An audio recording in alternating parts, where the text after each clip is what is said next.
A Andorra l'avortament és il·legal, inclús pels supòsits. No podem avortar si ens violen, no podem avortar si el fetus ve amb malformació i no podem avortar si allò representa un greuge important per la nostra psique i pel nostre benestar mental.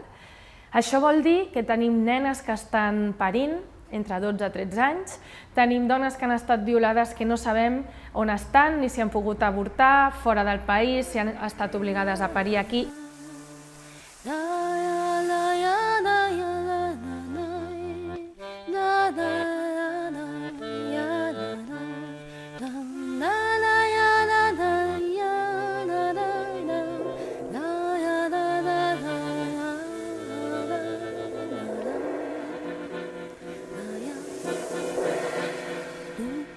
Sans passer les femmes, nous qui L'excap de govern Òscar Ribas es mostra contrari a la despenalització de l'avortament i considera que si el Consell General l'aprovés es posaria en risc el coprincipat.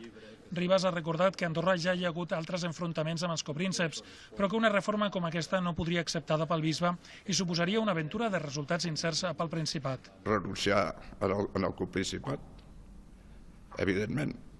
Ara es presenten uns nous paradigmes que el poble andorrà tindrà d'escollir o bé agafar el camí de l'aventura de proclamar una república o una monarquia o renunciar a certs desitjos o a certes aspiracions. Vives ha tingut temps per referir-se al moviment ciutadà que reclama la despenalització de l'avortament.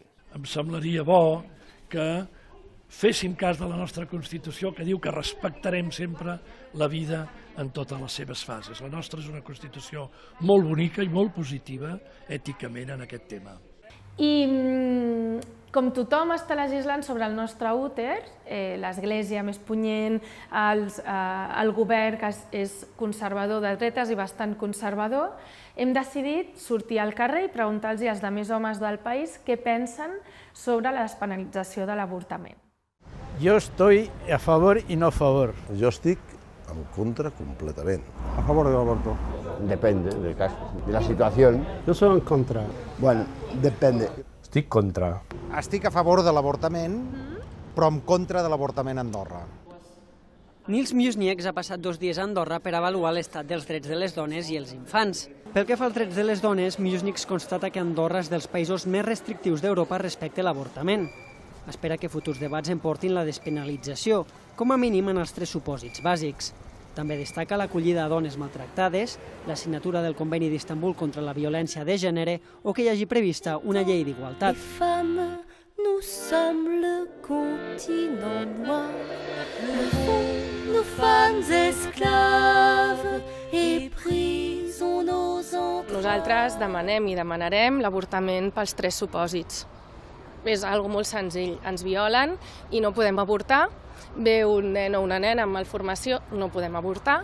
I si com a mínim hi haguessin els mecanismes socials perquè allò no suposés un trencament de la meva vida, doncs encara podríem fer algun altre tipus de lluita, però no tenim igualtat les dones si no podem decidir sobre els nostres cossos. Asservis, humiliés, les femmes achetées, vendues, violées. Dans toutes les maisons, les femmes hors du...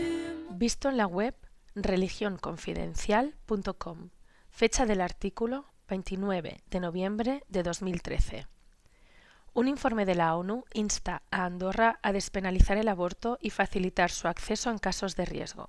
El Comité para la Eliminación de la Discriminación contra la Mujer, CEDAW, de las Naciones Unidas, ha emitido un informe en el que insta a Andorra a legalizar el aborto. La CEDAW hace notar con preocupación que la interpretación del derecho a la vida en la Constitución es una limitación de los derechos de salud sexual y reproductiva de las mujeres y exhorta al Estado a despenalizar el aborto y a facilitar el acceso al aborto legal en casos de riesgo para la vida o la salud de la mujer embarazada, violación, incesto y malformación fetal grave.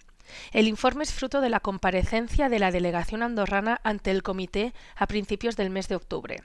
Este lamenta aún la falta de datos o la poca visualización que, a su entender, las instituciones públicas del país dan a la Convención. El comité trata de tener resueltas y recogidas todas estas cuestiones de cara al próximo informe que ha de entregar Andorra en octubre de 2017.